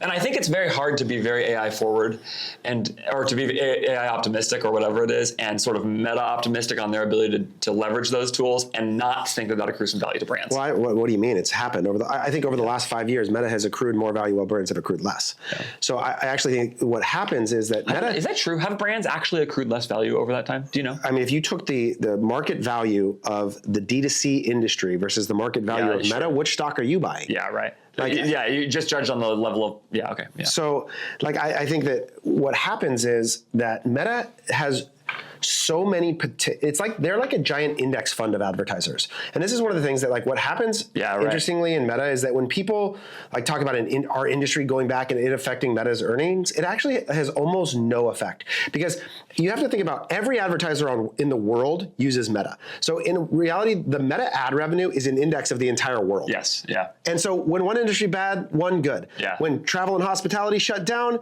the outdoor industry exploded. Right. And so it's like a giant hedge against every industry, because every advertising business in the world uses the platform. Yeah. Right? So it doesn't have any need to make our industry better. No. So that's where when CPMs, this idea that somehow we're gonna, what'll happen is if there's a perfect machine, let's say there's the perfect optimization. The reality is for every product, there's some total potential profit in the current market dynamic. Yes. And let's say Meta could optimize to that perfectly. Yeah, exactly. Yeah. That volume isn't infinity. Yeah. It's fixed. And in fact, it gets competed down, I think. And so the idea that even if an agency or a media buyer or the Meta system could perfectly optimize to the available volume for you, it's not infinity. Yeah. And so eventually it just gets deteriorated unless you introduce something novel to the system. Yeah. A new product, a new ad, a new something. Everything has this very finite amount of value. I'm coming back to this thing, but so I think I know your answer, but what should brands do then? Besides sell their business and leave. Right? Well, so I think that this goes back to, where do you have a unique value proposition that the market would persistently pay for? Yeah. And that can happen in lots of ways. It can happen in the form of innovation. It can happen in the form of medical discovery. Why is Hims and Hers creating it an advantage? Well, they're building direct telehealth relationships with people, and then they're on the forefront of innovation. They're introducing GLP-1s to a direct relationship with the customer very fast. Yeah. That's has a lot. So, but that'll fade, and they'll have to introduce the next thing, whatever the next drug is, the next thing. But they're owning this direct relationship to people to distribute it through. What about? Sometimes forget Hims for a second. The super extreme outlier versions of it. Again, I'll give you another example. Thinking of a sort of a mid-8-figure e-commerce brand. Let's use Heart and Soil as an example of why I think they're such a good business, is because they've monopolized the supply chain. So there's actually this real limitation to access to beef organs. Yeah. There's lots of beef farms, but very few that actually go through the process of dry freezing organs. And so because they got really big, they now own the direct relationship with all of the suppliers. Yeah. So you as an entrant can't come in, go to their supplier and say, don't make it for them, make it for us. This is the consolidation of sunglasses problem, right? Exactly. This is why Luxottica does this. Yeah, right. Is because they control the supply everywhere. Yeah. And so they can control the price. Yeah. That's the only way to maintain the pricing power. And because otherwise what happens is all these categories get competed down to nothing, because the supply side gets out of control. And so the demand gets dispersed across such a broad supply and the price just goes all the way down. And so, but for Heart and Soil, I look at that and go, ooh, they have an advantage that will allow them to hold pricing as so much that the demand in the market remains the same, constant, or even grows. They will continue to grow and capture disproportionate share and hold margin because they don't deal with this influx of massive competitors. Now, there's a different reason that's sort of collapsing on itself, which is that there's sort of this like infighting, but that's like sort of a separate thing. But so that's another example. Patents are a way to do that too. You can protect the distribution of the product and hold pricing in some way. Okay, but still a hard example to mimic exactly. I mean, I think what you're saying is helpful, which is like be sincerely super innovative. Audience access. Or something like that. Like, you were making fun of somebody the other day. You're like, oh, what's your advice? Be famous? Like you were talking to Bill. But in reality, the answer is sort of yes. Like that is an advantage that gives you massive leverage on your competition. The only thing I'll say is as it did for them, it takes like 10 years to do it, right? So like, well, think about what you're doing for your business. In a micro scale, you're doing the same thing. I'm doing the same thing, which is that our moderate level of internet fame drives our current level of business value. And if we were to get more famous, we could capture more value. That's right. And so there's this game of doing both of those as a leverage point. That's like 8 years of recording podcasts for me. Exactly. And tweeting. Right. So so I do think that's a good strategy. It's just people just need to be, I mean, I'm very pro that strategy. I just think people need to be realistic about what it is and it isn't. Well, and the horizon for it. But all of these things. This is another thing in all this calculation. I think some people, when they say that it's hard, what they mean is I didn't get extremely rich very fast. I'm like, well, like what? And I really think some people mean that. I think that's what is happening for some of them. They're like, oh, I don't disagree. But that is the obstacle is the way, which means it's not easy. It's hard. Yes. And so that goes back to what is the industry? It's a very hard industry, and people who work very hard win in it, but you can't not work very hard. So like, if that's the standard, then that's fine, but let's not call it easy, So I think that's part of it. Okay. We did all this stuff. We did this for a long time. That's okay. I don't even know how much time we have. Should we do some like? Well, let's go to some random ones. Go to the random ones. Okay, schooling. So you said you're. This actually probably maybe it's too deep. I've got to decide where my kids are going to school, and I love your question. But they're in 5th grade. They'll be in one more year of elementary school, then they go to middle school. Okay. How have you decided it so far? 1, the local public school. That was our first choice. 2 was along the way, there's this school down the street that's like a lottery. My kids, by the way, are 3 and 5. We're going through the same things. One of them is like just going to go into kindergarten, 1st grade, and he's smart dude. Like we're trying to figure out what to do with him. I'm not trying to be a braggy parent or whatever. You're just trying to parent your kid as well as you can. Where's he going to thrive? That's right. And and then there's a school that's a magnet school. That's a public magnet school, but it's lottery entrant only. And so we had been applying to the lottery every year. One of our kids got in, so we got to run this sort of like A/B test where we sent one of them to one school, one to the other school. One of your twins? Yeah. Okay. So split the twins up for a year. One of them went to that school, and now all 3 kids go to that school. To the lottery school? Yeah. Okay. Was it the right decision? I don't know. It's really interesting, the dynamics of what play out in both cases. The question that you asked of what's the point of school is like a really interesting one. There are social considerations, there are educational considerations. Can I unpack that a little? Yeah. This was a really helpful point that somebody brought up to me. Somebody was debating. It was in the Christian world that I'm in, and like somebody was debating sort of like homeschool versus public school. And it was relevant really to anybody who's Christian or not, right? But like, so one person talks about why she's for public school or whatever. The other guy comes on with homeschool, or maybe it was a classical school might have been, and he's like, well, the question you have to ask is what's the point of school? And when he asked that, I thought, I've never thought about that in my whole life. And it was a really helpful question for me. His answer to the question, I'll tell you, is the development of virtue. He thinks school is, he thinks the main point of school, like with anything with raising your kids, is to develop people of virtue as they grow. And I think he would define virtue wisely.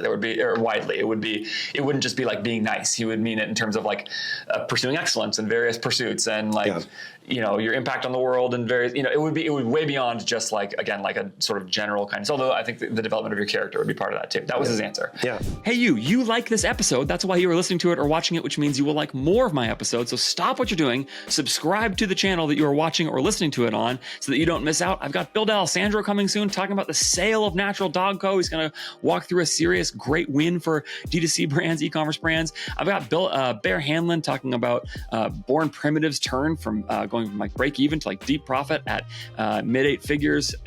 awesome brand, awesome operator. Chad Carlton, who runs a 3PL, is going to tell you how to actually get money from out of your 3PL, like how to use it to generate value and profit in your business, not just be a cost center. It's going to be great. Don't miss those episodes. Subscribe right now. They're going to leave. They're going to be outside my sphere of responsibility, and I would like for their life to go well. Yes, right. Which means that they can earn a living, that they have friends, that they can pursue a partnership in a family someday, and that would be good. Yeah. So what sets them up for that as much as possible? And I find myself in that context having a hardest time with the value coming to education. Yeah. In part because I find evaluating education is very difficult for me to do. Like, is this good? Is this math class good or bad? Is an incredibly difficult thing for me to wrap my head around.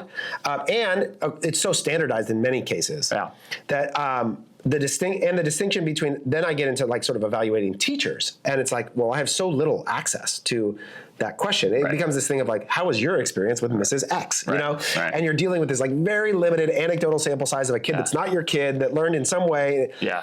And so it's, man, I find it to be very hard, is my point. And so I tend to go closer to the social things that I feel I have more visibility into than even the classroom side. And I just use the sort of like baseline progression of their state testing as like this indicator of progression relative to their peer set. So I don't know. How are they doing? They're doing really well. And I think that's where I feel this, like, I'm like, okay, hold constant. The thing relative to where they're at. The middle school, what's challenging about middle school is that this school, because it's a lottery school, like all the kids distribute from here. It's not like an obvious you go to this school next. Because if you go to this school, you're allowed to choose to go to any middle school in the city. And so there's this like constant conversation now about, we're going to Ensign, we're going to Mesa, we're going to this school, we're going to that school, we're going to Olu, whatever. And so the kids really fragment from here. And so now all of a sudden it's not a choice of one or two, it's a choice of one of five. And so it becomes overwhelming amount of information. I mean, the question, like, where will my kid thrive in school? Is like, we've tried to wrestle this out. You know, we've looked at like public school for our older boy, like. We have looked at keeping him in a Montessori setting where you can go sort of past preschool. Actually, the Montessori preschool he goes to now, my wife's mom was like a lifelong Montessori preschool teacher. So that was not even a decision for us. It was just like, that's just what her family does, which is great. Like Montessori, so it's fine. By the way, there's pretty good data to say that like, if there is a decision that you ought to really kill yourself over for educational outcomes, it's actually preschool. It's the youth, right. Like basically the development is so, there's, I know some old Freakonomics episodes about that. But anyway, so we felt good about Montessori, and that was fine. And then, and his experience there has been great. That's what my kids did too. My wife was a Montessori teacher at the time. That's right. And in fact, we first took him to one school that was not good, and then we went over there. Anyway, then it was like, there's actually a Montessori elementary school, like Montessori preschool. So it's like 20 kids, 15 kids, whatever, from first grade to sixth grade. Is it bilingual? In one classroom. It's not. We would like that. My wife speaks Spanish. And mostly speaks Spanish to the boys. But that is a drawback. So we definitely would have otherwise loved. There is a local public school that is a dual immersion bilingual elementary. So that would be really nice. But that it's like, so, and then we're also evaluated at a classical school. It's like a mix of classical and homeschool, like combo, And we aren't like big homeschool people, but it was just like, maybe this is what's right for this boy. So I agree with you. It's a decision that feels like almost impossible, especially when you layer back to, one of my clients has done a bunch of research about this and has sent his kid to all kinds of different schools. Like, he just says, like, when you sort of look at how we landed on the way we do education, it's a mix of like nobody ever like thought about it really. Like essentially it wasn't particularly well considered to a particular goal that you would care about now, first of all, or secondly, the goal that it was created to was like, hey, it's like, put your pencils down, the bell rung, because you got to get ready to work in a factory, and that's what life is like. Like essentially it's like a post-industrial revolution artifact, and that's the way we do classrooms, the way we do them, instead of like letting kids go like learn the things they want to learn or direct certain ways. Now I haven't read the book, I haven't evaluated that claim, right? I'm not saying that's what the case is, but I agree with you. And so I've actually felt a little freer on this in that I think Emily Oster's comments about this, who's very helpful in these sorts of things. She's an economist who does a lot of stuff around parenting, but she's like works through all the papers and brings them to a public level. One of her things is like almost every one of these decisions that you make doesn't have very good data to say that it works. Yeah. It's essentially like she means that as a freeing thing. Like, I get probably try to be a good parent and help your kids. And those kids present in the current consequences and make adjustments if you need to. I think. What do you think the point of school is? You said social? Well, no, so I think about it as going back to like setting them up for adulthood, equipping them for the skills of engaging the world functionally. Which are what?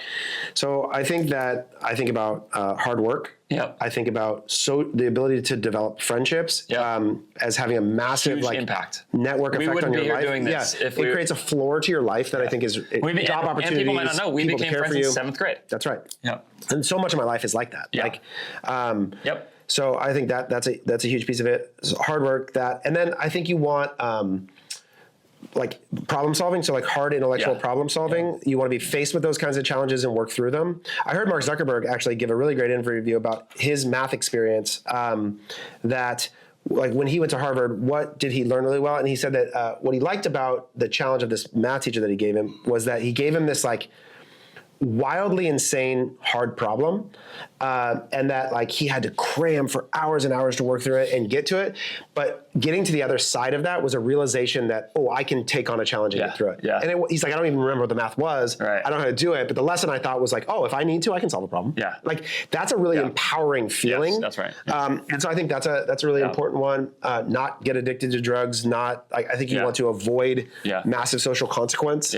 Not get stabbed by somebody. Like, I think there's a avoidance piece too. But it's funny. So I was homeschooled, went to a private middle school, went to a public high school, right? So I have all three. These different viewpoints of all of it. And I don't even know how to reflect on my own experience. Like, I kind of liked all of them. They all offered me good things in different ways. Right, This is where like the Thomas Sowell dictum is helpful, right? There's no solutions, only trade-offs. That's right. That's right. It's like, okay. You guys got any advice out there? I know you do. People have, you want to talk about an area, people have opinions. Yeah, right. Yeah, that's right. Dr. GPT. Dr. ChatGPT. Okay, I have thoughts on this too. Okay. So this is a good one for back and forth. So tell me about Dr. ChatGPT. So I have this new and your supplement routine. I haven't heard about this. Concierge like medical practice through Hogue, which is like you have your own doctor, so I can get an appointment whenever I want. It's pretty cool. So you're paying like a monthly membership to have access to right. So a subset of the concierge medicine. Yes, I've heard about this. You pay a monthly fee. It's outside the insurance system, basically, right? You pay the monthly fees outside the insurance, but then the care is within. So I get quarterly blood tests. And so I have like 8 quarters of consistent blood panels. And I give them to ChatGPT. And I recently got them I saw somebody say recently, if you're not doing that with medical results at this point, anything that anybody gives you at the doctor, then you're being negligent. Honestly, it's like so incredibly helpful, the communication. And it's cool because I have trends, right? So now I can see 8 quarters. Is it a project or something? I was like, it's a PDF. So my chart is like my hospital thing that spits out a PDF that I can upload into ChatGPT. But I mean, do you keep them all in one ChatGPT project, or is it just like one long chat? Or it's one long chat, that I reference back to. Projects are I got to use those better. I don't know. I'm not good at it. But and so recently I did it. I had a little bit of high cholesterol, and so looking at all of this, I was like, okay, give me both diet, health, and supplement plan relative to my things. And it gave me this whole comprehensive plan, this stack of supplements, and so I just went and immediately bought the supplements. And like, I was thinking to myself, like, as a discovery mechanism for shopping, like, how did I end up with zinc supplement? Well, there was 2 things. It wasn't through the website quiz. No. It wasn't through the website quiz. It wasn't through a brand. It was ChatGPT using my medical results to give me a preference. And I went to Amazon and found the exact milligram dosage of the most like root level supplement that I could find. And that was it. I don't even know the brand. It's inconsequential to me. It's so commoditized in some ways. But really, this interaction and level of trust that I have with my ChatGPT doctor now has given me an entire program of consumption that I'm on a subscription basis with like 5 things. It's wild. Do you worry at all about ChatGPT hallucinating any of that? Yeah, for sure. And so I think that's where that's sharing it back with your medical professional and saying like, what do you think about this as an action plan? What I find is that the doctor tends to be more conservative in their messaging to me, meaning they're like, yeah, that's probably fine. Maybe it'll work. Like they don't have as strong of opinions about things sometimes. I think there's probably is your like doctor like a functional health doctor? He's a GP, general physician. Okay, yeah. I mean, that might be part of it. Is like, especially with something like supplements or whatever. It's like it's just a very different way of thinking about medicine. Than, totally. You know. So I don't know. That's really I cool. love it. That's really cool. When I think about shopping, I think about like the question of, is that demand capture or demand creation? Yeah. Like, where does that sit? I think and how much of my future purchasing buying behavior is going to come from there. I think it's going to be a lot. It's helpful for me to hear things like that because I still don't quite use ChatGPT that way in my life, but I'm using it a little bit more all the time. Like, here's a good example. One of my clients, Chris Kresser, who is a functional health clinician actually himself, a supplement brand. He's been on my show. He just sent the prompt in our Slack yesterday what he does for like his meal planning, you know, and he's a functional health clinician. Like, he knows how to think about this, and it's just wild. It's so smart. He's like, then I get it. And then, you know, after of course his meal prep, he's like, then I ask it for, he said, here's the ages of each person. Here are dietary concerns. Give me some recipes. And then of course, what's the next step he puts in? Give me the shopping list. That's right. And so it's like that same thing. It's just eventually it's going to be like deliver it from DoorDash. Whatever, that's right. Like it's all, and that's where like the question of what is brand in the middle of all of that is like interesting for like which supplement did I take? I literally don't care. Right. Like at some point, this is a good category question though, where like there are definitely supplements that are better and worse. And so you may end up with something where you have to go then research a little bit more of like, okay, but you're right. At the end of the day, you're looking for like, the brand is just a purveyor of an ingredient at that point. That's right. You know, and like, I'm going to remove, I'm the research part. I'm probably going to give the ChatGPT too. That's right. For sure. Recommend the best version of XYZ. For sure. So I don't know. I found that, and you know, there was the big news this week about the Apple coming out and saying that they had a decrease in searches for Google for the first time in 20 years.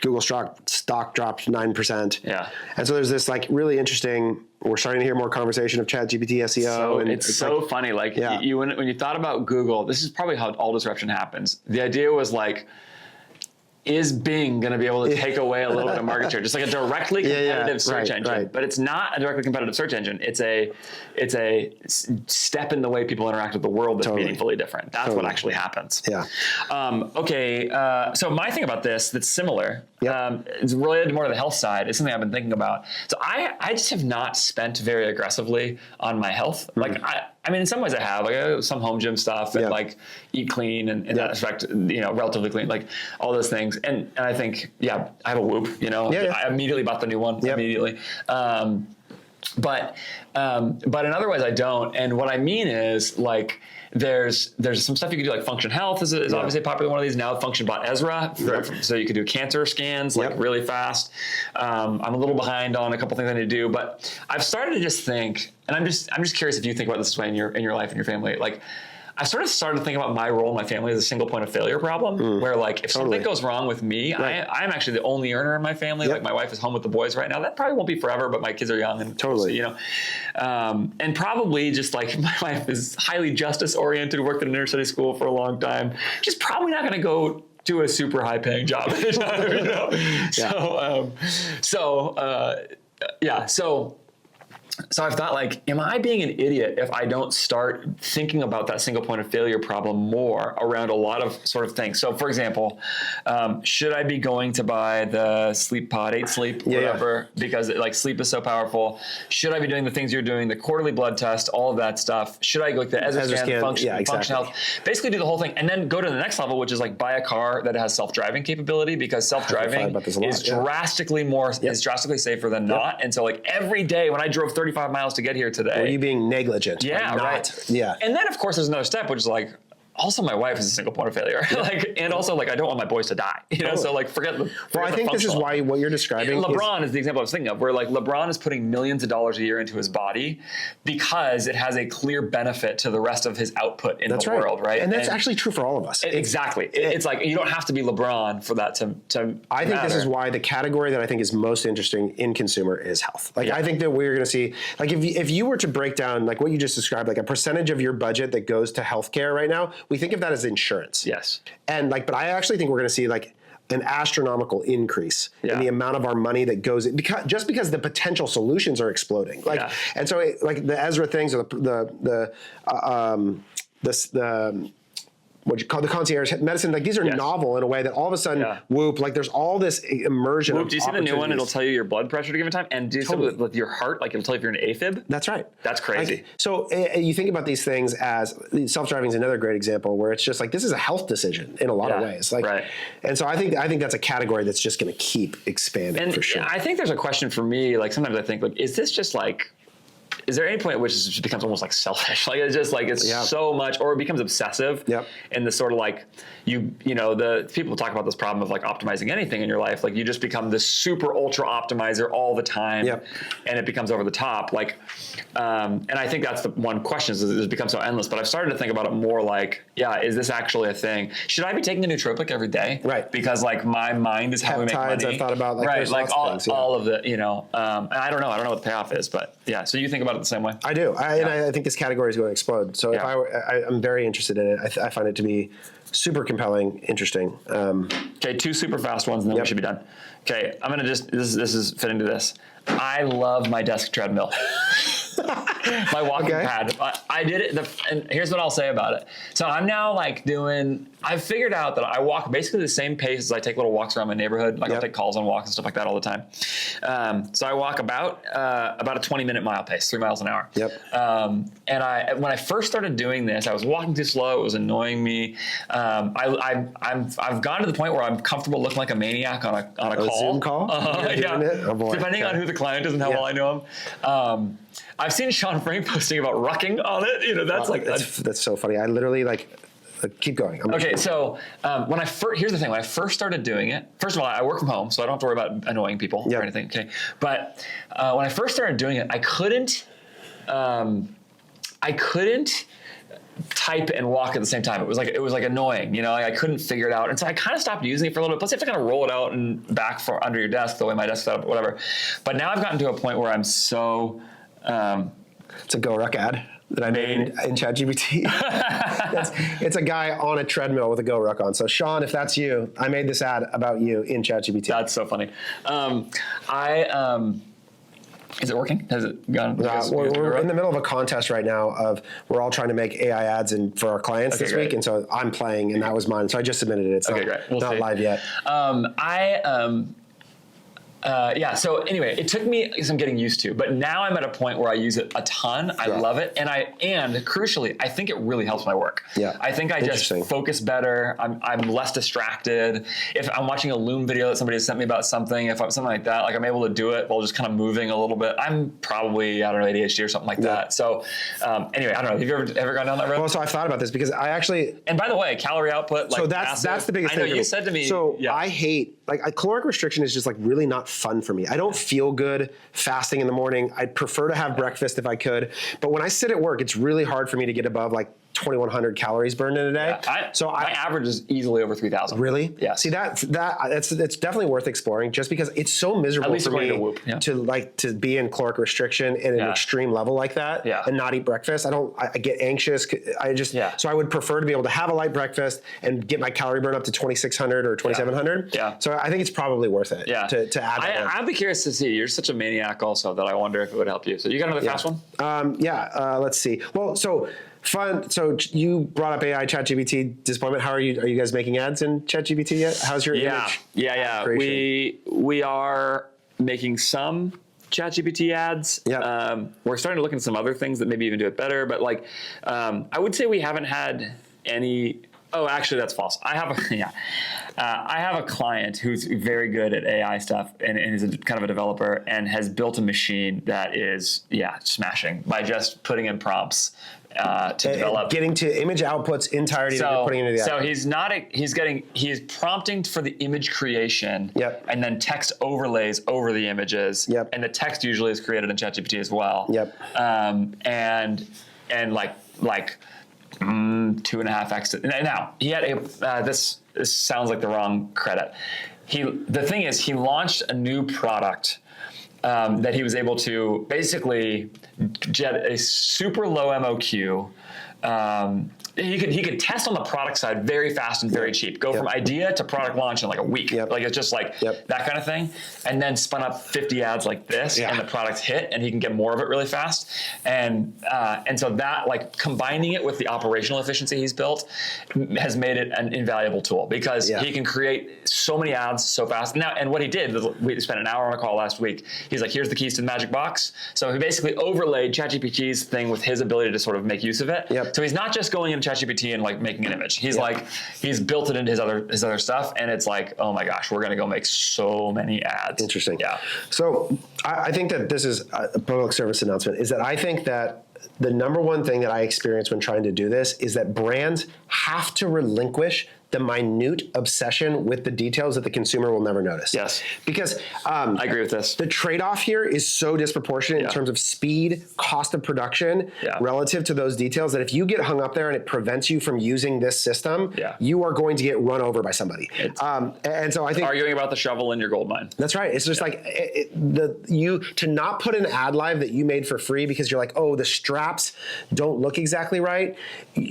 Someone is going to not care, and they're going to make 500 times as many ads as you, and it's going to be problematic. But so we're trying to, what I've found is that like there's this real forcing function where, so if you think about the sequence of selling ads inside of an agency, normally it's like you buy 10 ads from us, we go make the 10 ads, we bring them back, you approve them or not, and we're sort of pre-selling the idea of ads versus ads themselves. And so we're introducing this new initiative where everybody has to make their client 20 ads a week and show them to them with a prefix price for video and image. If they want them, great. If they don't, no problem. And so we're always bringing them things all the time. Do you want these? If yes, we'll put them in your ad account right now. If not, no worries, because the cost to us is so low that we can actually afford to do that. And it forces us to get better at it and figure out what they like and don't like, and to where you could all get this like endless purchase opportunity in front of people. And so I think we're really trying to figure that muscle out right now. We shout out to Behind the Scenes Studio, the design and edit partner in the Philippines that I use. I'm both a client of them. They are a client of me. They advertise my podcast. I use them for our services. They are much better at this than I am. They have built it into their services in a way where it's like the moment it became possible, they're just like, okay, we got it. We're going to do creative briefs, and just hammering ads at a massive volume. So we're not doing quite the thing you're saying in terms of the 20 per client per week or whatever it is. But what we are doing is we're saying like, building into our process that, and especially like what I think it's most useful for is getting weird. That's the thing that I really like about it, right? Like where it would be very hard to pick up a camera and shoot it. So it's like some people have already showed this ad, but like the development of the posted ad being like writing on somebody's belly. Where it's like in there, right? So we call these text and context ads. The text is, instead of overlaid on the image, it's in the context of the image. Okay. But think about it. Like we skywrite. We're writing in the, we're using lawnmowers to write in the grass. Where we're writing on the sand on the beach, but nobody has to go shoot that. That's right. So like, and I'm still pushing. Well, like one of them from Adapt Natural, they have a gut health supplement, and they immediately came up with, this is so great. I just told one of the guys on my team, get weird. She was like, she came back with ads that were like somebody straining to poop on a toilet, which would be very hard to get footage of. That's right. You know what I mean? That's right. And so it's like that I think has been useful. So we're trying to find ways to especially do that, and then to just move fast, and then at the same time also to do very straight ahead sort of product oriented stuff as well. So what you're describing of like, there's the idea of the writing, and you can now extrapolate to all these ways. Like, so GoRuck, customer of ours, they have a campaign that's like, bring the gym with you, and it's this idea. Go hiking into beautiful places, right? So ChatGPT, immediate answer. Exactly. So like imagine this is a real photo of Glacier National Park. Okay, this is real photo Glacier National Park. Okay, so I'm like, all right, well, I can take all the best hiking.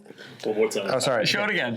So this is Glacier National Park. Okay, this is Google Glacier National Park. You'll see this photo. Everybody takes a photo here. Okay, so this idea of bring the gym with you, I can immediately put anybody there in that exact location. And I can go to, give me the 50 most beautiful hiking locations in the world and recreate the exact photo. You know what the problem with that ad is, though, is that you can't see that they're wearing backpacks good enough. Well, you get copy and other things surrounding it. I agree. Forget whether that's exactly right. Okay, another cool. But the beauty of it, right, is that you can, I see what you're saying. The beauty of it, though, right, is again, here's another Zion. You put them there, whatever. You should show both of them. I don't know.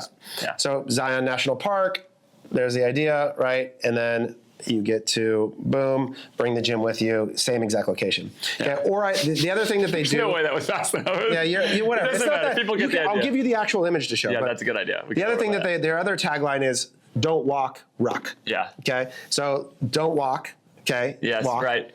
Yeah, show that one. Okay. That one's awesome. So like there's the little walk sign, right, that we all know. And if your tagline is don't walk, people are going to see that. Yeah. Do that one, because then that's the context that a customer would see it in. This is literally my one verbal prompt. Yes, right. Okay, and then I take same thing. I find this sign, don't walk, walk. And I'm like, oh, don't do that. Don't walk, ruck. Yeah. Don't walk, ruck. Yeah, right. Yeah. Burn 3x the calories. Don't walk, ruck. Yeah, right. Right, and so you can get to, and this is just me as a designer. On your desk treadmill. Doing this in like 6 seconds. Like I can make this ad that there's nothing like this in the account because now, will it work or not? I don't know, probably not, but who cares? If you could take 1,000 shots. It took 0 seconds to make it, right. You know, and it's like, I think that's where I just go, man, this is like, but I'll tell you, running into some issues, love you guys at GoRuck, about whether it's like perfectly on brand or not. And I get it. These guys protect their brand. Yeah. They're great at brand, and I understand it. But man, I think that there's just an opportunity to build on some of these really great foundational brand ideas and keep going with it. But we should be done. That was long, but we're an hour and a half. So yeah, that's the usual. Usually are. Open up some extra ad inventory, you know. Yeah, we'll see how much money we made on our cards. Gunsuck Jung, I think that's the big one. Thanks for tuning in.